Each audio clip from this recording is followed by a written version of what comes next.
কিছুদিন আগে ঢাকা বিশ্ববিদ্যালয়ে ছাত্র সংসদ নির্বাচন হয়েছে। আপনারা অনেকেই সে রাত্রে ঘুমান নাই বলে আমার ধারণা, আমিও ঘুমাই নাই এবং বিশ্বের কোটি কোটি মানুষ ঘুমায় নাই। শুধু চোখ দুটা ওদিকে ছিল যে কি হচ্ছে সেখানে। এর আগে ব্যাপক প্রচারণা হয়েছে।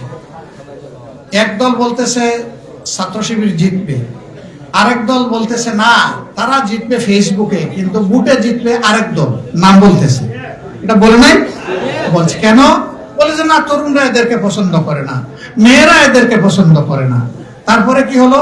দেখা গেল তরুণ এবং মেয়েদের ভোট অকল্পনীয় ভাবে ছাত্র শিবিরের পক্ষে পড়েছে, তাই না? এরপরে বললো হ্যাঁ ভোট তো দিয়েছে, এবার টের পাবা।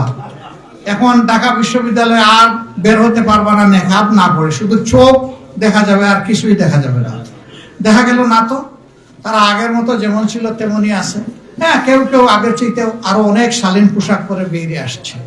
সেটা যাই আসুক, তাদেরকে কেউ বাধ্য করেনি।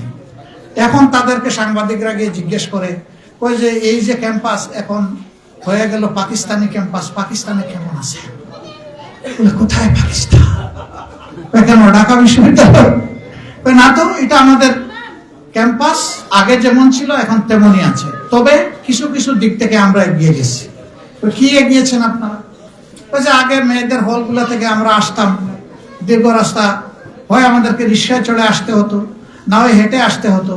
এখন ছাত্র শিবির তাদের যে দিক থেকেই পারো, তাদের শুভাকাঙ্ক্ষী বন্ধু বান্ধব এদেরকে ওদের কাছ থেকে এনে আমাদের জন্য ট্রামের ব্যবস্থা করে দিয়েছে। খুব অল্প পয়সায় আমরা যেতে পারি, সময় আমাদের বাঁচে এবং সময় মতো আমরা ক্লাসে অ্যাটেন্ড করতে পারি। এখন আর আমাদেরকে হাঁপাইতে হয় না। আর কি পাইছে? ওই যে আগে তো মাদক আর গাঞ্জুলি জুয়ারিদের জ্বালায় আমরা ইজ্জত নিয়ে হাসতে পারতাম না। আমাদের দিকে ওই বাইরের বখাটেরা এসে চোখ তুলে কথা বলতো, টিজিং করতো। এখন আমাদের এই ক্যাম্পাস আবর্জনা মুক্ত হয়ে পরিচ্ছন্ন। আর কি পেয়েছেন?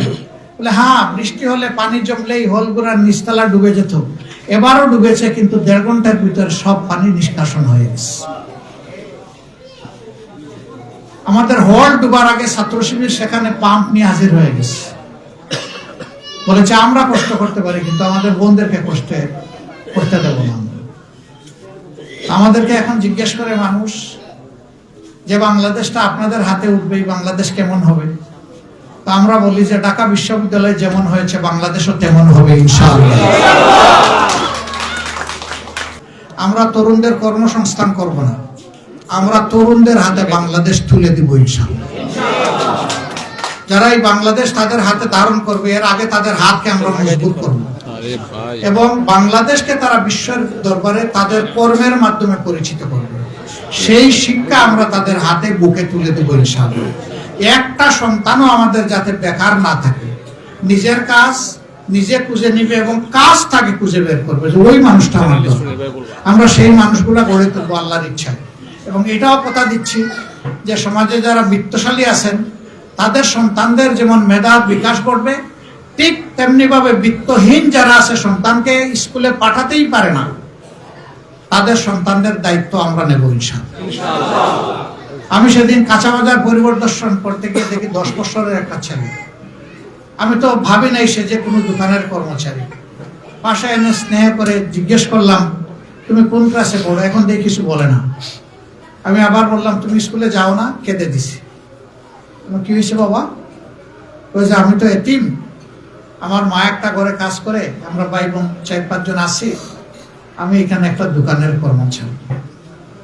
কতদিন ধরে? বলে যে 1.5 বছর হয়ে গেছে। এর আগে তুমি কি করতে? বলে যে আমি ক্লাস 2 পর্যন্ত পড়েছি, এরপরে আর আমার পড়ার সুযোগ নেই। এই বাচ্চাটিকে মানুষের সন্তান না? তার কি এই দেশের উপর কোনো অধিকার নেই? সরকারের কি কোনো দায়িত্ব নেই? সে তো ওই বাচ্চাদের প্রতীক, ওই বাচ্চাদের প্রতিনিধি যে বাচ্চাগুলো ড্রপ আউট হয়ে ঝরে পড়ে চলে গেছে। আমরা আল্লাহর কাছে কি জবাব দেব? আর এদের মধ্যে যে মণিমুক্তা নাই, এটা বললো কে? এই ড্রপ আউট চিলড্রেনের মধ্য থেকে আগামীর প্রধানমন্ত্রী বের হয়ে আসবে না, তার নিশ্চয়তা দিবে কে?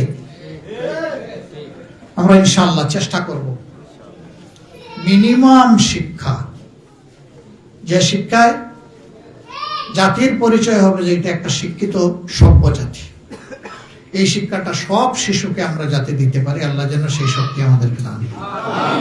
বলবেন এত টাকা পাবেন কোথায়?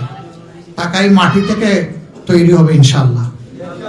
আমাদের দল কোনো দেশের কোনো এজেন্সির টাকায় চলে না। আমাদের দল চলে আমাদের কর্মী শুভাকাঙ্ক্ষীদের পকেটের ব্যাংক দিয়ে। আমাদের দেশও চলবে আমাদের এই মাটি দিয়ে ইনশাআল্লাহ। চুরির পথ, লুটতরাজের পথ যেদিন বন্ধ হয়ে যাবে, ট্যাক্স এখন সরকার যা কালেকশন করে তার চাইতে 3 গুণ বেশি ট্যাক্স উঠবে, কিন্তু ট্যাক্সের লেভেল আমরা কমিয়ে দেবো ইনশাআল্লাহ।